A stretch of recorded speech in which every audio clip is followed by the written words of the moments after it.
El 2020 es un año clave para la economía uruguaya. Por un lado, se inicia un nuevo gobierno que tendrá que hacer ajustes y reformas necesarias para mejorar las cuentas públicas y la competitividad. Por otro, el impulso de la actividad asociada a la construcción de UPM2 puede generar un mayor dinamismo en relación a lo que se ha dado en los últimos años. Esta coyuntura particular hace que en este comienzo de 2020 sea clave pararnos en la cancha y entender el escenario en su conjunto. Y lo vamos a hacer con dos personas que son conocidas para ustedes. Esta mañana estamos recibiendo aquí en estudios a los economistas Pablo Rosselli y Tamara Yandi, que después de años de trabajo en la consultora Deloitte como los principales asesores económicos, decidieron emprender un camino propio. Y así nació Exante. Al frente de esta iniciativa se encuentran ellos dos y Florencia Carriquiri junto con la contadora Priscila Peluso. Son parte de esta casa y desde hace años acompañan En Perspectiva en los análisis de coyuntura económica y financiera, así que esta vez tenemos doble pretexto, digamos, para conversar con ustedes. Vamos a hablar de a qué apunta Exante, esta nueva consultora, qué perspectivas económicas, por supuesto, están viendo para este año. Pablo, Tamara, bienvenidos. ¿Cómo andan? Un gusto tenerlos por acá. Muchas gracias, un gusto también para nosotros.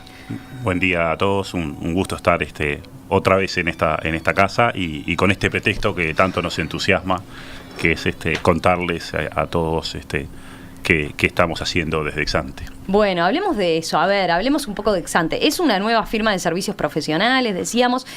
¿Cómo la definirían? ¿A qué se dedica? ¿Cuánta gente trabaja en Exante? Somos una firma de servicios profesionales que está enteramente enfocada en la prestación de servicios de asesoramiento económico y de asesoramiento financiero, que es lo que venimos haciendo desde hace muchos años con nuestro equipo. Es una firma de 20 personas, donde estamos los 4 socios que tú mencionabas, con Florencia Carriquiri, que también es columnista en Perspectiva, con Priscila Peluso, que es contadora, tiene una maestría en finanzas y trabaja del lado del asesoramiento financiero. Y tenemos otros 16 personas en la firma. Total somos 20 personas, 5 estudiantes de ciencias económicas y 15 egresados en un poco más economistas, pero economistas y contadores, varios de ellos con sus maestrías en curso y algunos con maestrías terminadas, con lo cual nos gusta creer que somos un equipo con una sólida formación profesional y con una sólida trayectoria. Los clientes creo que piensan lo mismo, pero bueno, nos gusta pensar eso nosotros. ¿Y en qué consisten los servicios que presta Exante? A ver, esencialmente, como decíamos Pablo recién, trabajamos en 2 áreas, asesoramiento económico y asesoramiento financiero. Puede parecer 2 denominaciones bastante parecidas entre sí, pero explicamos un poquito más a qué nos referimos con cada cosa. Cuando hablamos de asesoramiento económico, hablamos de lo que quizás para los oyentes es más familiar, todo esto del seguimiento de la coyuntura macroeconómica, de preparar informes, hacer presentaciones para nuestros clientes acerca de la situación económica, las perspectivas, hacer proyecciones de las diferentes variables de la economía. Tal vez lo que estamos más acostumbrados a escuchar de parte de ustedes, ¿no? Exactamente, capaz que es lo que tiene su faceta más pública. Exacto. Que igual no es solo la macroeconomía. Claro. Hacemos también informes sectoriales. Típicamente los bancos o empresas quieren entender cómo le va a algún sector en particular, sus drivers principales, cómo le va de precio, de costo, de rentabilidad, de actividad. De eso también lo hacemos. Hacemos análisis de estudios de mercado, posicionamiento competitivo, todo lo que sea explotar información y datos que están disponibles y ponerlos de una forma que sean útiles y que sean valiosos para la toma de decisiones en las empresas. Hacemos estudios de impacto económico, trabajamos en asuntos que tienen que ver con la regulación, con políticas de competencia y trabajamos también en disputas. A veces las empresas cuando tienen problemas entre sí van a juicio o van a diferentes instancias, digamos, de negociación, requieren, aparte de sus asesores legales, por supuesto, una pata especialista en temas financieros o en temas económicos que de alguna forma ponga una visión un poco más objetiva o que decodifique en términos que son muy específicos de la profesión y bueno, y en eso también trabajamos bastante. Y la otra área, la de asesoramiento financiero, que es quizás un poco la que menos conocemos, ¿en qué consiste exactamente? ¿Qué tipo de tareas desarrollamos? Bueno, ahí hacemos varias cosas, pero tenemos trabajos que tienen que ver con valuaciones, con fusiones y adquisiciones, con reestructuras financieras, con la estructuración de financiamientos en grandes proyectos de infraestructura, por nombrar, si se quiere, titulares, capaz que A está ver, bueno. vamos a profundizar, si te parece, Pablo, en cada uno de los conceptos. A ver, valuaciones decías. Sí. ¿Qué es exactamente? Valuaciones, a ver, los trabajos de evaluación básicamente consisten en determinar cuánto vale una empresa, cuánto valen un conjunto de activos fijos, cuánto valen campos, que es un área bastante importante, o cuánto valen activos intangibles que tienen las empresas. Hay muchas razones por las cuales las empresas precisan valuaciones a veces por temas contables, porque los principios contables requieren a las empresas reconocer algunos activos a su valor de mercado, entonces necesitan tener una evaluación de esos activos, a veces porque hay implicancias tributarias en operaciones de compraventa de empresas o en reestructuraciones de grupos empresariales, donde hay un holding con varias empresas y bueno, hay algún cambio allí que tiene implicancias tributarias y es necesario un trabajo de evaluación. Y también, por supuesto, cuando las empresas están pensando en venderse o cuando alguna empresa está pensando en comprar otra empresa, todo lo que tiene que ver con fusiones y adquisiciones. Determinar cuánto vale una empresa es algo muy importante. Sí, casi que uno diría que muchas veces los trabajos de evaluación son el paso cero a un potencial proceso de compraventa, digamos, ¿no? Pero son trabajos en sí mismos, ¿no? O sea, hay muchas otras razones por las cuales las empresas puedan requerir informes de evaluación. Y después en fusiones y adquisiciones trabajamos de las dos partes, del lado del comprador y del lado del vendedor, que son trabajos distintos y los dos tienen sus particularidades. Cuando trabajas del lado del comprador, en algunos casos, como decíamos recién, interesa evaluar a la empresa que se va a comprar, pero también hay que hacer el due diligence, que es revisar toda la información y ver que las premisas sobre las que se hizo esa evaluación y sobre las que se está tomando la decisión de compra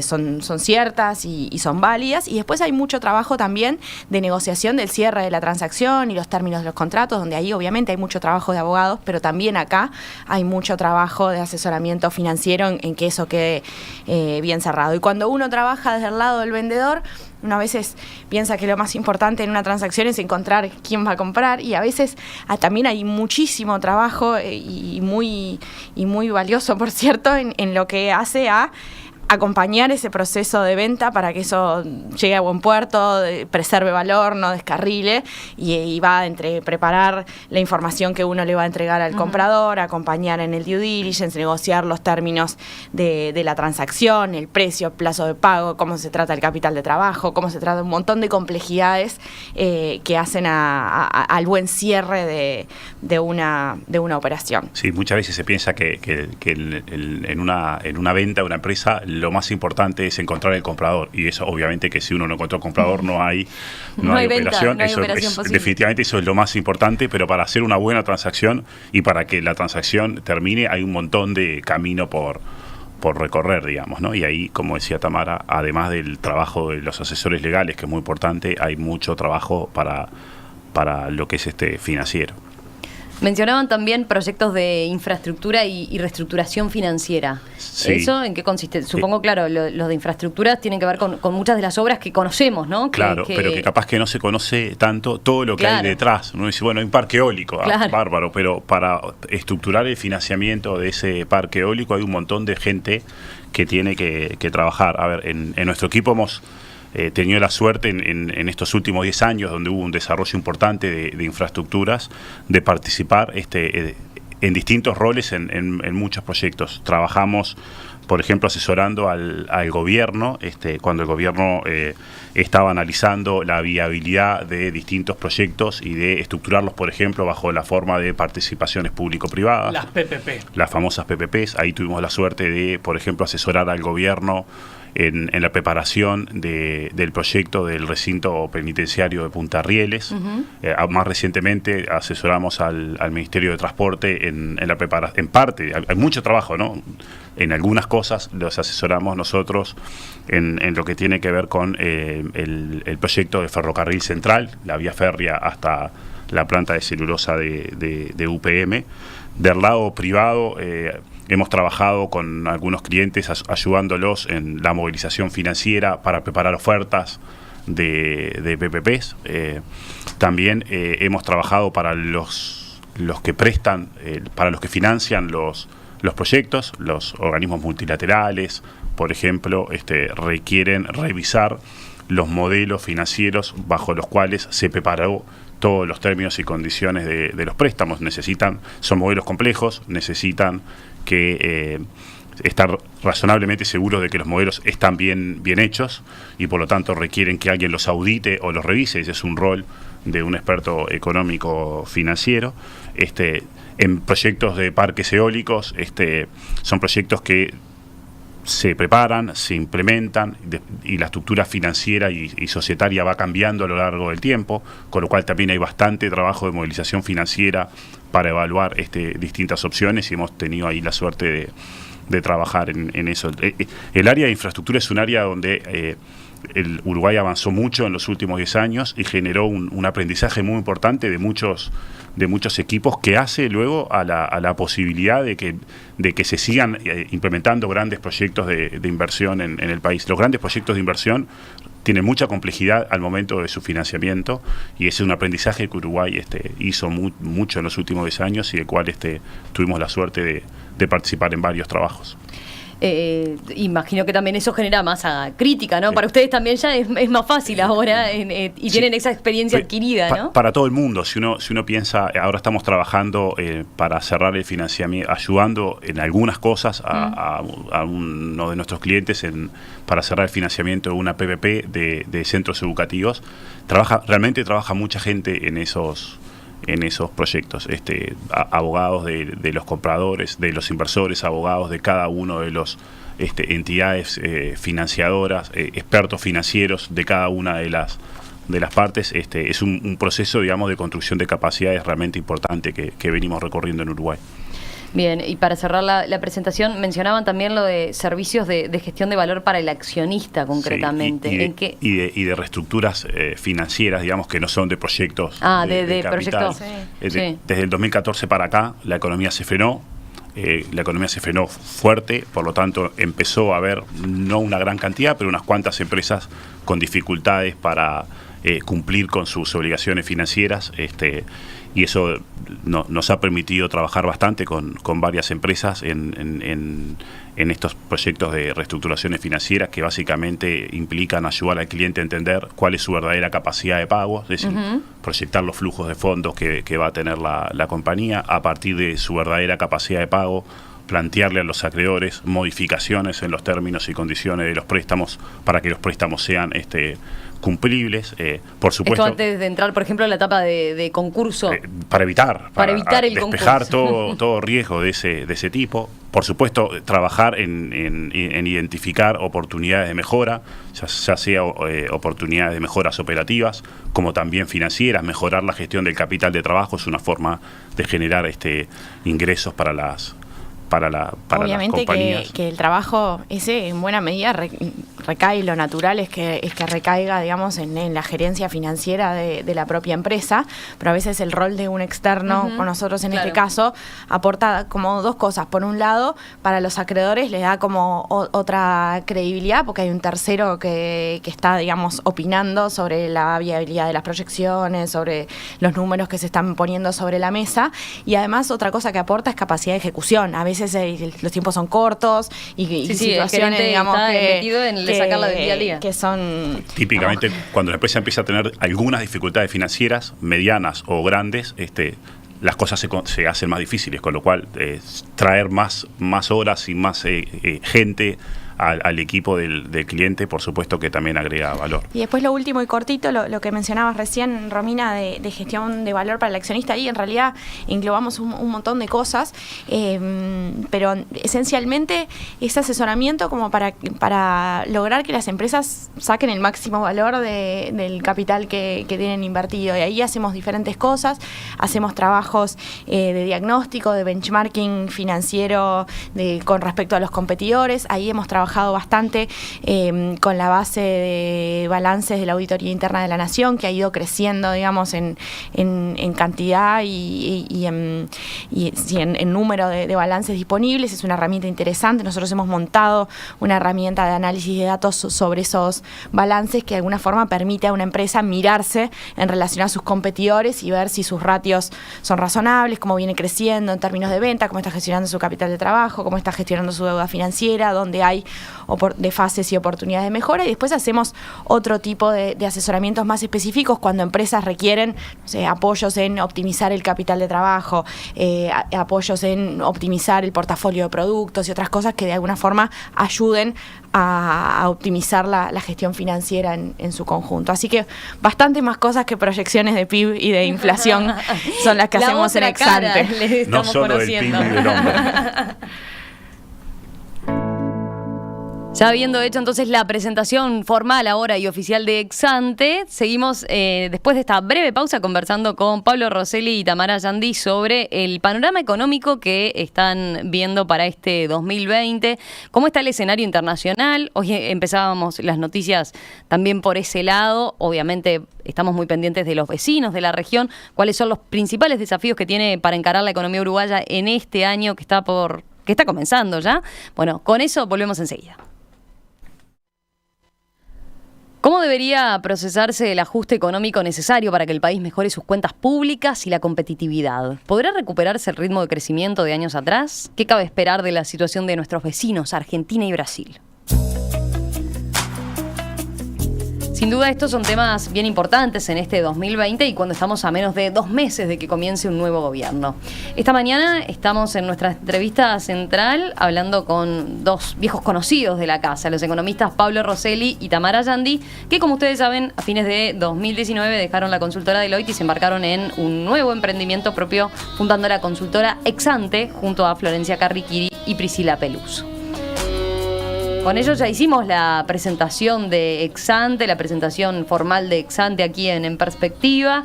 Ahora vamos a lo económico. A ver, Felipe, ¿por dónde comenzamos? ¿Por una mirada internacional? Sí, porque antes de entrar de lleno en la economía uruguaya, miremos un poco en el contexto externo, ¿no? Que siempre es muy relevante para nuestro país. ¿Cuáles son los aspectos más importantes para las perspectivas 2020? Iba a decir 2019. Bueno, a ver, el año pasado el contexto internacional no fue malo, pero tuvimos una economía mundial que creció poco, con el comercio mundial que tuvo una ligera caída.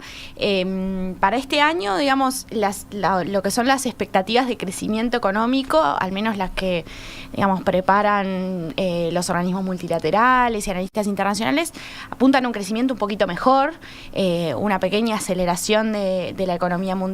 Probablemente va a ser un año en el que el dólar además va a seguir relativamente fuerte, que es otra cosa que importa para Uruguay. La Reserva Federal durante el año pasado estuvo bajando las tasas de interés, pero probablemente llegó como al final de ese ciclo de aflojamiento de la política monetaria, y Estados Unidos en términos económicos le está yendo mejor que a otras economías mundiales, con lo cual probablemente vamos a seguir teniendo un dólar fuerte, y eso es otra cosa que marca un poco el contexto externo para Uruguay. Igual, Tamara, cuando decías lo de la economía mundial un poquito mejor que el año pasado, 2019 cerró con un crecimiento de 3% más o menos. Es el que se estima, un poco abajo de la media histórica, que está más en 3,5, un poquito más arriba que 3,5. Este año se espera un crecimiento un poco más arriba de 3,4, 3,5, dependiendo de los organismos que proyectan. Más cerca de la media histórica, pero todavía ligeramente por abajo. Ahora, ese es un escenario base. Obviamente estamos en un contexto internacional con varios focos de incertidumbre abiertos. Lo que fue el foco de incertidumbre más importante del año pasado, por lo menos para los mercados financieros y para el desempeño de la actividad económica en varios países, fue todo el tema de la guerra comercial entre China y Estados Unidos, un tema que abordamos varias veces en el programa en los análisis económicos. Ese es un tema que no está cerrado, aunque ha habido algunas señales de acercamiento. Queda claro, digamos, de lo que ha sido todo el desarrollo de esas negociaciones que Estados Unidos ha incorporado como la política comercial adentro de su caja de herramientas de política exterior, y bueno, y eso es algo que de alguna forma genera un escenario en donde no se pueden descartar sorpresas en ese frente. Y ahora tweets, no se pueden descartar tweets de último momento. Ahora con todo lo que está ocurriendo en Medio Oriente y demás, también cómo afecta. Sí, acá hay que distinguir, digamos, la frivolidad, por poner un solo, digamos, podríamos usar muchos adjetivos para Trump, pero hay que distinguir, para no usar muchos, la frivolidad de Trump de lo que es la agenda de Estados Unidos. Razonablemente, digamos, Trump probablemente tiene mucha iniciativa propia, pero digamos, aquí tenemos que entender que hay una disputa entre dos potencias hegemónicas. La hegemónica de los últimos 30 años, desde la caída del muro de Berlín, digamos, que es Estados Unidos, y China, que es la hegemónica en ascenso, digamos, y la que va a ser la economía y la economía más grande del mundo por muchas décadas, si no algunos siglos, digamos, ¿no? Entonces, esa disputa de poder, digamos, es una disputa estructural, digamos, la vamos a ver en las próximas décadas seguramente. Lo verdaderamente nuevo con Trump es que esa disputa se hizo mucho más visible que antes. Probablemente hasta hace no tantos años atrás Estados Unidos veía en China una oportunidad de negocios, y hoy ve que la oportunidad de negocios sigue estando y la quiere maximizar, pero además de una oportunidad de negocios hay un enorme rival. La innovación de Trump es poner, como decía Tamara, a la política comercial dentro de la caja de herramientas de su política exterior, y le funciona. Lo que tenemos que entender... Sí, claro. Bueno, de hecho, sus chances de reelección, hay analistas que lo asocian mucho al desempeño de la economía estadounidense, ¿no? La economía viene bien, porque ya venía bien cuando terminaba la administración de Obama, porque Estados Unidos resolvió bien su crisis financiera, la resolvió mucho mejor que y él está cosechando algo de Europa, eso ya. Y él está cosechando eso, pero cuando me refería a que le funciona en términos estrictos de política exterior. Consigue cosas frente a China, y como la economía de Estados Unidos es relativamente cerrada en relación al mundo, digamos, a su tamaño, el mercado doméstico es muy grande en sí mismo, los costos de las propias barreras o trabas comerciales que pone Estados Unidos son menores para Estados Unidos que para China y para el resto del mundo. Por eso, al final, a expensas de algún sacrificio económico, consigue avanzar en su agenda bilateral con China. Por eso tenemos que entender que más allá de la frivolidad de Trump, que de a rato nos hace a todos pensar que es como un niño caprichoso, digamos, y peligroso porque es un niño caprichoso en la Casa Blanca, hay una agenda detrás, y la política comercial o la guerra comercial va a tener momentos de baja intensidad, va a tener momentos de alta intensidad. ¿Y dirías que los mercados quedan al margen de eso? ¿Ya han aprendido un poco o no? Los mercados no quedan al margen, probablemente están sobrereaccionando menos que al principio. Bueno, al principio sobrereaccionaban más que ahora. Sí, también aparte, digamos, del tema de cómo reaccionan los mercados, donde también hay una reacción diferente en Estados Unidos que en el resto del mundo, porque como decíamos, las consecuencias, digamos, más negativas se están viendo fuera de Estados Unidos, no en el propio Estados Unidos. También es lo que sucede con la economía real.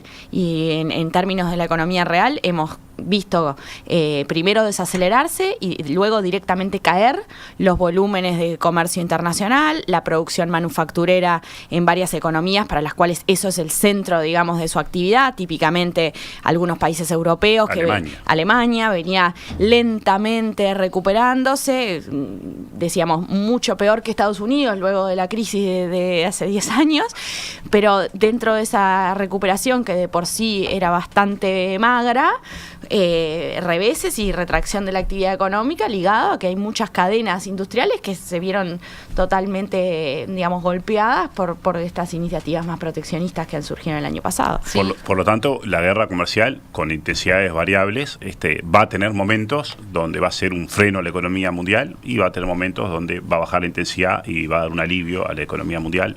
No se solucionó el problema. El problema con China no tiene solución entre y luego tenemos el tema tema que mencionaba recién Felipe, bueno, esta emergencia más reciente. Sí, agrega incertidumbre todo esto de Medio Oriente, ¿no? Su manifestación, digamos, más visible de estos últimos días es la suba del precio del petróleo. Para Uruguay, varios países de la región, importadores netos de petróleo, eso es obviamente que es una noticia negativa. Habrá que ver, digamos, primero cómo prosigue este tensionamiento de la situación en Medio Oriente y cómo reaccionan los mercados. Por ahora las bolsas no han tenido mayores caídas, pero sí hemos visto bajas en las tasas de interés, movimientos típicos de cuando el mercado, digamos, hace un giro un poco más cauteloso, ¿no? Se aprecia la renta fija y activos de refugio como el oro y otros que tradicionalmente son como de resguardo ante momentos de incertidumbre incrementada. Les propongo ahora ver algo en materia de contexto, antes de meternos en la economía uruguaya propiamente dicho, aunque sea breve, tenemos que mencionar, me parece, a Argentina y Brasil, ¿no? ¿Cómo van las perspectivas para Argentina en particular, que tanto nos incide? Bien, a ver, el contexto, las perspectivas para Argentina son obviamente muy, muy inciertas. El gobierno tiene varios frentes abiertos. Probablemente lo más importante hoy es la necesidad de conducir una reestructura de la deuda pública. Argentina no va a poder pagar todos los vencimientos que tiene por delante, no tiene acceso al mercado voluntario de capitales, con lo cual tiene que proponer una reestructura a los tenedores de deuda de jurisdicción extranjera, tiene que plantear un cambio en las condiciones de las deudas de jurisdicción local. Eso es un poco más fácil porque el gobierno puede hacerlo por la vía legislativa. Y tiene que mejorar la situación fiscal, que ha sido el talón de Aquiles de todos estos años. El gobierno de Alberto Fernández está trabajando en implementar medidas de ajuste fiscal.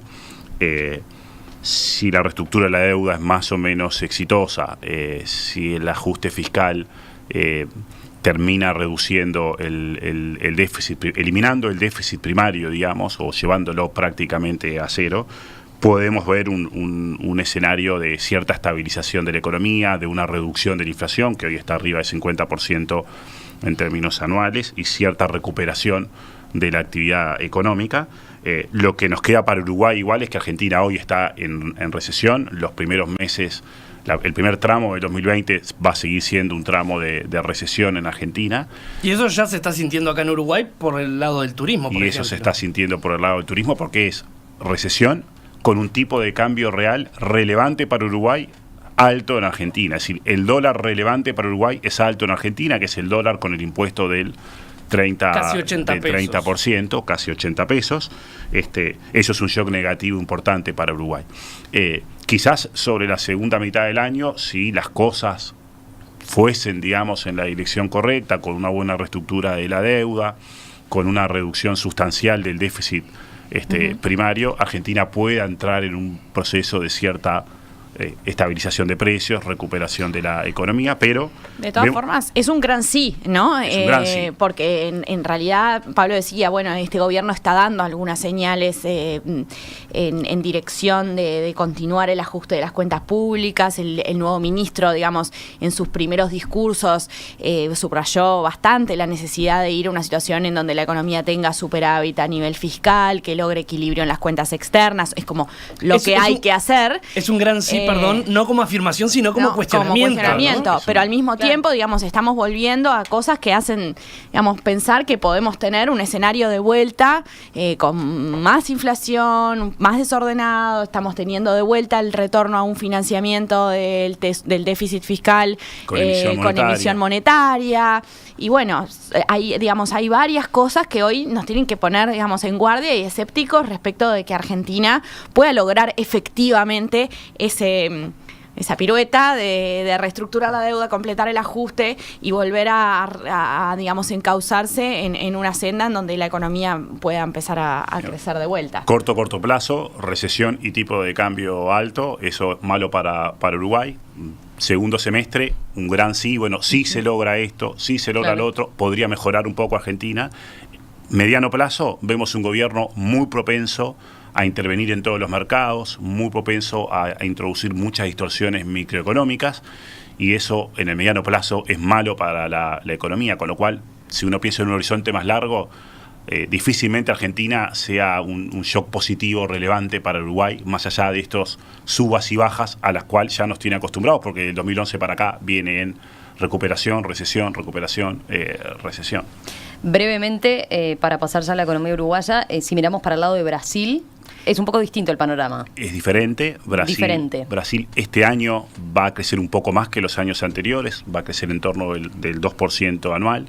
El gobierno de Bolsonaro está promoviendo reformas importantes, promovió una reforma de la seguridad social, tiene un segundo capítulo de esa reforma en marcha, en la agenda está una reforma tributaria, vemos un gobierno más propenso a buscar alguna apertura de la economía, pero la realidad también es que Brasil se sigue quedando atrás de la economía mundial. Brasil tuvo una recesión muy fuerte entre 2014 y 2016, se recuperó, salió de esa recesión con tasas de crecimiento realmente agónicas de 1% anual en 2017, 2018, 2019. De hecho, esto hace que recién ahora esté recuperando la mitad de lo que cayó la economía en los años de recesión. Está por abajo de los niveles de actividad que tenía en 2014, 5 años atrás, ¿no? Y estamos hablando de que este año va a ser mejor porque va a crecer 2% anual, la economía mundial va a crecer 3,5% anual. Brasil se nos está quedando atrás de la economía mundial, eso debería ser un factor de preocupación en el mediano plazo para Uruguay bastante importante. Tenemos dos vecinos muy grandes que les está yendo muy mal y que no hay nada en el horizonte que nos haga pensar que les vaya a ir extraordinariamente bien, que esto vaya a cambiar mucho. Pasemos ahora sí a la economía uruguaya. A ver, como líneas generales, ¿cuáles son y cuáles dirían que son los principales desafíos que tiene el próximo gobierno ahora? Bueno, lo hemos hablado varias veces en este espacio, en el programa, en los espacios de análisis económico. A ver, si uno mira lo que ha sido el desempeño de la economía hasta ahora, recuperar tasas de crecimiento, digamos, más importantes tiene que ser un objetivo, digamos, muy claramente, ¿no? Estamos hablando de recuperar tasas de crecimiento de 3, 4%. El crecimiento de los últimos años, si uno promedia del 2015 a esta parte, 2015-2019, en promedio tuvimos tasas de crecimiento del orden de 1,5%. Eso es insuficiente. El vaso medio lleno, obviamente, es que esquivamos un periodo de recesión dura en Argentina, con Brasil en una de también las mayores depresiones en su historia de los últimos 100 años. Pero el vaso medio vacío es que Uruguay, con tasas de crecimiento de 1,5%, no puede atender lo que son las expectativas que tenemos instaladas como sociedad, de lo que queremos para el futuro, lo que pretendemos en términos de evolución de nuestros ingresos, de lo que esperamos en términos, digamos, de desarrollo, con todas las múltiples acepciones que ese término porque tiene. introdujiste el término, Tamara, de expectativas sociales, digamos, ¿no? En un contexto en que es importante, ¿no? También cuando se está hablando de un nuevo gobierno y demás, siempre se generan expectativas, ¿no? Y hay que tener en cuenta también este contexto del que claro, partimos, ¿no? Claro, es que Uruguay tuvo un crecimiento económico formidable hasta 2014, creció 5% promedio anual, bajó fuertemente la pobreza, bajó desde un gran pico de la crisis del 2002 a valores de más o menos 10%. Antes de la crisis, que es más justo la comparación, la pobreza igual era significativamente mayor, estaba más en torno de 20%, bajamos de 20% antes de la crisis del 2002 a 10% ahora, es una baja muy fuerte de la pobreza, bajó sustancialmente la inequidad, si la medimos por el índice de Gini, pero la verdad es que esas mejoras más o menos se detuvieron en 2012, 2013, 2014, dependiendo del indicador que tomemos. Con la economía creciendo 1,5% anual, no estamos creando empleos, de hecho estamos perdiendo empleos, no está mejorando el salario real, no está bajando más la desigualdad, no está bajando la pobreza, medida como la estamos midiendo, que es por los índices por los niveles de ingresos, y definitivamente no vamos con esta tasa de crecimiento, no vamos a mejorar, no vamos a reducir de un modo significativo la exclusión social, porque cuando medimos la pobreza por el lado de los ingresos, es una medida, digamos, correcta, digamos, muy útil, pero relativamente acotada, digamos, ¿no? Si pensamos en la pobreza como un fenómeno más multidimensional, ahí vemos que las mejoras fueron notoriamente menores. Hay estudios que muestran que las mejoras han sido menores si uno mira la pobreza desde esa perspectiva más multifactorial. Por eso el concepto de desarrollo, digamos, ¿no? Con estas tasas de crecimiento, Uruguay no va a desarrollarse significativamente. ¿Es posible volver a esas tasas de entre 3 y 4%? ¿Qué hay que hacer para eso? Bueno, a ver, hay como diferentes formas de atender esa pregunta. ¿Es posible, si uno mira, digamos, desde el punto de vista de los economistas llamamos la perspectiva de la oferta? Obviamente que crecer a 3-4% requiere por incrementar los factores de producción o hacerlos más productivos. Entonces eso significa invertir más, significa lograr más productividad de los factores de producción, capital y trabajo, y tasas de 3-3,5% no requieren niveles de inversión, digamos, descabelladamente altos. O sea, que es posible. El punto es qué se necesita para que eso se dé. Para que se den esos niveles de inversión. Y ahí, digamos, probablemente, y a nuestro juicio, los temas en donde hemos hecho más énfasis en este último tiempo y que seguimos entendiendo que son los factores más relevantes, es atender los diferentes desequilibrios macroeconómicos que se han ido acumulando en Uruguay, especialmente en estos últimos años más recientes, que tienen que ver con el tema del déficit fiscal, que tienen que ver con la competitividad, que tienen que ver con la evolución de los salarios en relación a la productividad y, por lo tanto, como manifestación más evidente, lo que está pasando en el mercado de trabajo. Tienen que ver con llegar a una situación en donde la inflación esté más cómodamente alineada con los objetivos de las autoridades. Tiene que ver también, eso como, digamos, agenda de corto plazo, atender los desequilibrios. También tiene que ver con lanzar una nueva agenda de reformas estructurales que cumpla, digamos, de alguna forma dos objetivos. Por un lado, operar sobre las expectativas y por otro lado, efectivamente generar transformaciones que de alguna forma sienten las bases para un crecimiento más intenso y sobre todo más sostenible en el mediano plazo. Y por supuesto también una cuotita de suerte. Siempre, nunca viene mal. Que nunca viene mal, que es particularmente importante con lo que mencionábamos recién del contexto regional, algunos elementos de incertidumbre también del contexto internacional, porque realmente con la fragilidad que tenemos en Argentina, con algunos focos de incertidumbre que hay también en el mundo, perfectamente podemos pensar en escenarios en donde el manejo, digamos, o los márgenes para actuar sobre la política económica en Uruguay se vean reducidos por entrar en un contexto internacional o regional más hostil. Vayamos ahora. El énfasis en el factor suerte es importante porque a veces se piensa que la economía es como una ciencia perfecta, ¿no? Y los economistas hemos estudiado mucho durante muchas décadas qué es lo que está detrás del crecimiento económico. Y la verdad es que sabemos muy bien lo que no hay que hacer. Uno dice, y lo que se hace en Argentina, eso es lo que no hay que hacer.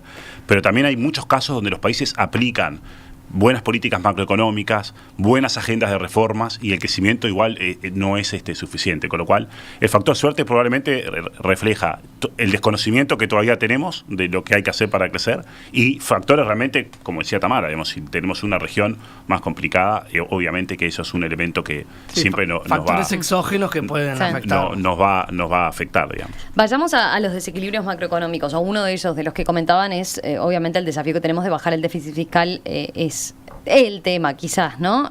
¿Cómo están viendo la estrategia que se plantea el próximo gobierno?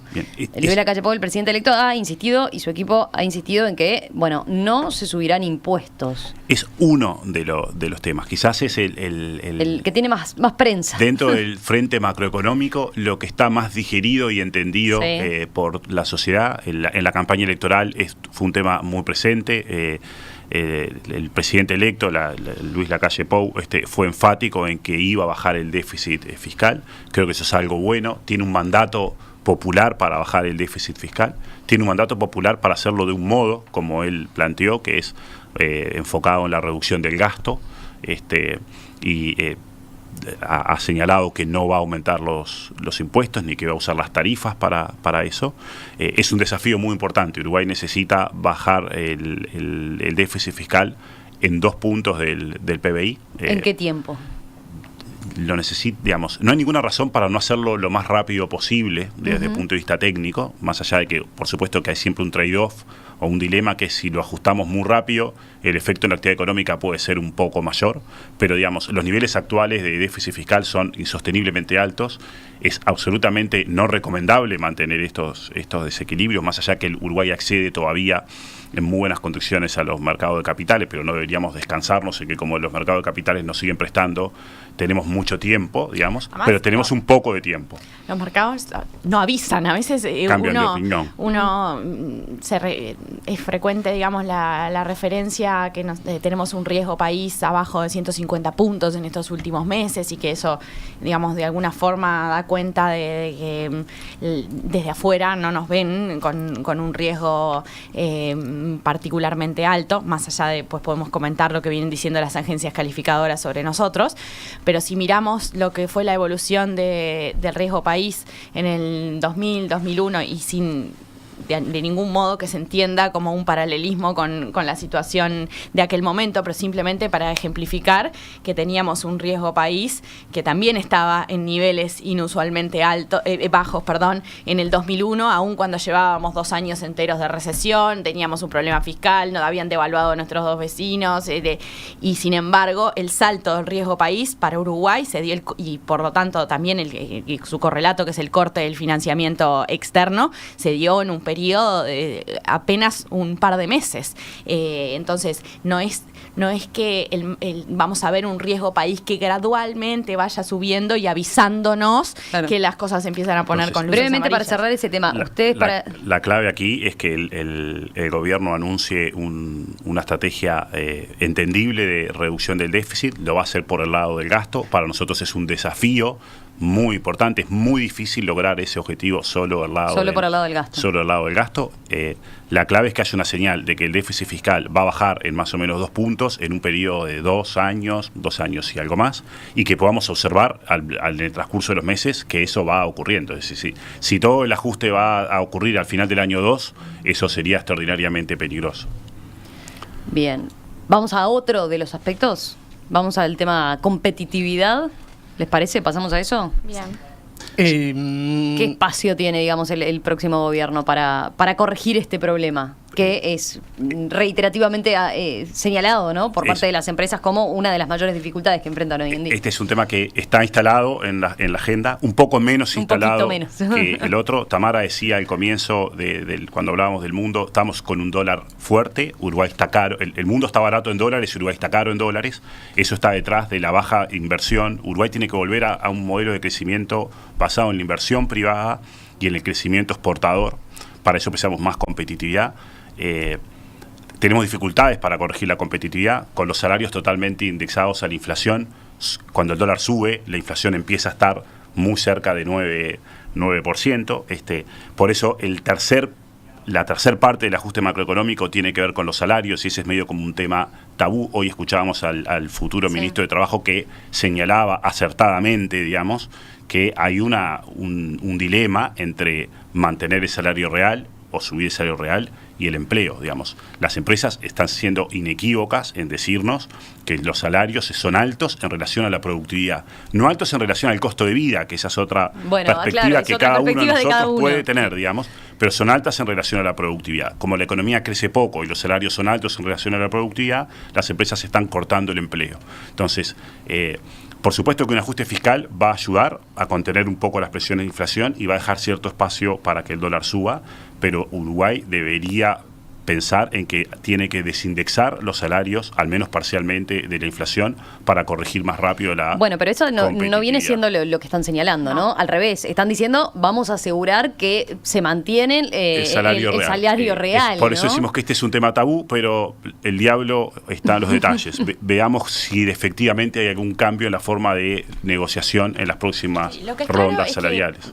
El tema, digamos, de mejora de la competitividad va atado con el tema del ajuste fiscal. Es como que probablemente el ajuste fiscal va a ser algo que ayude de alguna forma a quitar, digamos, presiones de demanda doméstica, que es como un fundamento de apreciación de la moneda. Probablemente se requiere también alguna combinación distinta, ¿no?, entre política fiscal y política monetaria, pero la inflación alta es como una limitante para que podamos tener un cambio de precios relativo relevante relevante, porque en definitiva preservar niveles de inflación relativamente bajo control o de un dígito, llamémosle, es un objetivo en sí mismo, con lo cual siempre está, digamos, ese ojo de qué impacto inflacionario va a tener una suba mayor del dólar. Lo cierto es que la competitividad de Uruguay hoy está deteriorada frente a la región, frente al resto del mundo, frente a países como Australia y Nueva Zelanda con los que competimos en la producción de commodities. 2013, 2014, Uruguay estaba caro en dólares, pero todos esos otros mercados que mencioné también estaban caros en dólares. Del 2015 hasta aparte, el dólar en el mundo se ha fortalecido y todas esas monedas se han debilitado. Algunas lo hicieron en forma más gradual y homogénea a lo largo de estos últimos 5 años, algunas lo hicieron en forma más temprana. Brasil tuvo su cambio de precios relativos grande allá por el 2015, otros países de la región también. Argentina lo hizo más recientemente y muy a la Argentina, pero mal o bien, todos los países de la región y en el mundo en general han tenido un cambio de precios relativos para nada menor, y Uruguay, con las fluctuaciones del dólar, que en términos nominales han sido importantes, igual se ha quedado con un dólar barato, ¿no? Vamos para ir terminando ya, para ir redondeando. Ustedes hablaron de las reformas estructurales, ¿no? ¿Cuáles son esas reformas estructurales más relevantes que ustedes están viendo que, bueno, hay que encarar sí o sí, ¿no? Que son doblemente importantes. Primero para realmente generar condiciones de incremento de la inversión que nos permitan en una perspectiva de largo plazo o mediano plazo volver a tasas de 3-4% anual, pero también porque el ajuste macroeconómico del que estamos hablando es un ajuste que tiene como costos en la actividad económica, digamos, ¿no? Un tipo de cambio más alto puede significar menos consumo antes que suban las exportaciones. Un ajuste fiscal siempre tiene un impacto negativo en la economía. Por suerte tenemos el proyecto UPM, que nos va a dar un impulso en la economía en torno de 1,5% el año que viene. Es el mejor, digamos, nos viene muy bien dado el ajuste macro que hay que hacer, pero hay que combinar ese ajuste macro con reformas. Tiene que haber un shock de reformas, no alcanza con hacer una, digamos, tiene que haber un shock que genere un cambio de expectativas, que haga pensar a los empresarios que el país va a crecer más y por lo tanto vale la pena invertir en el país. Y eso tiene varios capítulos, no lo vamos a votar, pero sin duda tenemos un tema muy importante en la seguridad social. Tenemos que mejorarle la gobernanza a la seguridad social. Todos pensamos en corregir el funcionamiento de la seguridad social, si más aportes o no, o su edad de retiro, o cómo se determina la jubilación. Obviamente que hay que corregir los parámetros del sistema para darle sustentabilidad. Hay que darle más coherencia a todos los subsistemas. Uruguay tiene muchos subsistemas que proponen cosas diferentes, hay que darle más coherencia. Hay que tener una mejor gobernanza que nos permita vigilar mejor el funcionamiento del sistema de seguridad social. Lo que nos pasó con la reforma del 2008, 2009, terminó la reforma quiso responder a un problema, pero tuvo unos costos exorbitantes en relación a lo que estaba planeado. Hoy en día en el déficit fiscal es un número que incide, ¿no? Fuertemente. Entonces, seguridad social es un capítulo. Uruguay es una economía pequeña. No hay economía pequeña que crezca en base a su mercado interno. Necesitamos una mayor apertura de la economía. Es verdad que tenemos mucho más mercados que antes, pero necesitamos acceder en mejores condiciones a esos mercados. Eso implica acuerdos comerciales, ya sea con el Mercosur, si el Mercosur tuviera esa vocación. Difícil pensar que eso va a ser así con Bolsonaro y Fernández de un lado y del otro. Uruguay necesita mover una agenda propia de apertura comercial. Hay temas de composición, de eficacia, de eficiencia del gasto público. Últimamente, cuando hablamos de gasto público, uno lo primero que piensa es ajuste fiscal y la necesidad de recortarlo, pero también tiene que haber discusiones sobre su composición. Uruguay tiene un gasto público muy enfocado en las transferencias, bajo en lo que es la prestación de servicios públicos. Eso afecta a calidad. Y cuando hablábamos antes, combatir la exclusión social, la marginalidad, reformas que nos estamos planteando y bien planteando en términos de la educación, en términos de asentamientos, de recintos penitenciarios, todos temas que están en la agenda, probablemente eso va a requerir mayores recursos. Y por lo tanto, el ir de alguna forma compatibilizando esa necesidad de ajuste fiscal en la globalidad con el destinar mayores recursos en algunas áreas también va a ser un tema que va a tener que estar en la agenda. Y tenemos todo un capítulo regulatorio donde las empresas públicas son una parte importante y lo hemos estado conversando a fin de año un conjunto bastante numeroso de economistas y otros profesionales compartimos un documento con una agenda de cambios que básicamente habla de la necesidad de mejorar de nuevo la gobernanza de las empresas públicas, separar los roles. Hay un rol que es el típico rol del ministerio de fijar las políticas, un rol diferente que es quien regula el funcionamiento de las empresas públicas. La regulación, el regulador tiene que fijar precios cuando no hay competencia en los mercados. El regulador tiene que vigilar la calidad de los servicios prestados. Las empresas no deben opinar sobre cómo se fijan precios cuando no hay competencia y son precios monopólicos. Las empresas tienen que dedicarse a gestionar sus activos, a ofrecer sus bienes y servicios en condiciones de eficiencia y de calidad, y vender esos servicios o productos al precio que le fije el regulador cuando no hay competencia. Estamos acostumbrados a utilizar los precios de las empresas públicas para una gran multiplicidad de objetivos, subsidiamos cosas. Digamos, no hay un ejemplo solo, no hay ninguna razón para que el subsidio al combustible en el transporte colectivo de Montevideo sea financiado por los que consumen gasoil en el país, digamos. ¿Por qué no? Debería ser financiado por rentas generales, pero nos hemos ido acostumbrando a ensuciar, entre comillas, los precios de las empresas públicas con un montón de otros subsidios. Tenemos que fijarles metas claras de rentabilidad a las empresas. También nos hemos acostumbrado a que hay momentos donde le pedimos más rentabilidad a las empresas públicas si la situación fiscal lo exige, o menos si pensamos que no lo exige. Eso diluye enormemente los incentivos a una buena gestión. Y tenemos para regular otros sectores no transables de la economía, el transporte, por ejemplo, las actividades de transporte en general, de pasajeros o de carga, digamos, por poner un solo ejemplo, pero hay varios sectores, digamos, no expuestos a la competencia que requieren tener regulaciones que conduzcan a mayores niveles de eficiencia, porque eso en el largo plazo también es parte de la competitividad de la economía.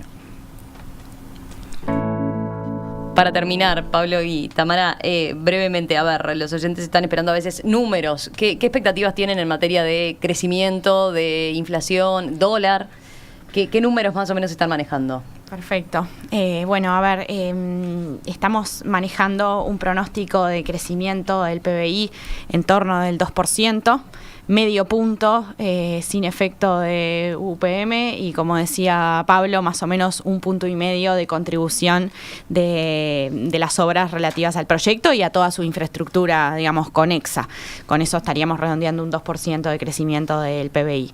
En términos de tipo de cambio, esperamos que siga subiendo. El pronóstico puntual que estamos manejando es de 42 pesos para el cierre del año que viene. De este año. De este año ya, claro. De este año, qué difícil que son estos primeros días de enero para el cierre de este año. Eso significa una depreciación nominal importante, un poco menos fuerte que la que vimos en el 2019, pero todavía relevante, y sobre todo lo que queremos señalizar con esa proyección es muy difícil, digamos, pegarle al dólar, pero sí el mensaje de que a nuestro juicio el tipo de cambio tiene que seguir subiendo en una magnitud superior a la inflación, con esta lógica, digamos, que gradualmente tenemos que ir acomodando precios relativos e irnos abaratando en dólares con el paso del tiempo. Entonces, el pronóstico de dólar, aumento arriba de la inflación, de una inflación que probablemente va a seguir estando relativamente alta. Va a ser un año en donde probablemente vamos a tener bastantes fluctuaciones de la inflación, cambia el timing del ajuste de tarifas, eso hace que tengamos bastante variabilidad en los números probablemente. Va a haber correctivos por inflación operando en muchos consejos de salario, con lo cual va a ser un año volátil en términos de inflación, pero difícilmente vemos una inflación que baje de 8% a final del año que viene. De este año. De este año de vuelta. Pablo Rosell y Tamara Yandi, un gusto tenerlos por acá. Bueno, muchos éxitos en Exante, y nos volvemos a encontrar ahora en los próximos días profundizando en todo esto que nos dio para charlar hoy. Perfecto. Por lo menos a modo de adelanto y de pararnos en la cancha de este 2020. Muy bien, y muchas gracias por la invitación. Los oyentes también les mandan muchos éxitos. Bueno, muchas gracias a todos.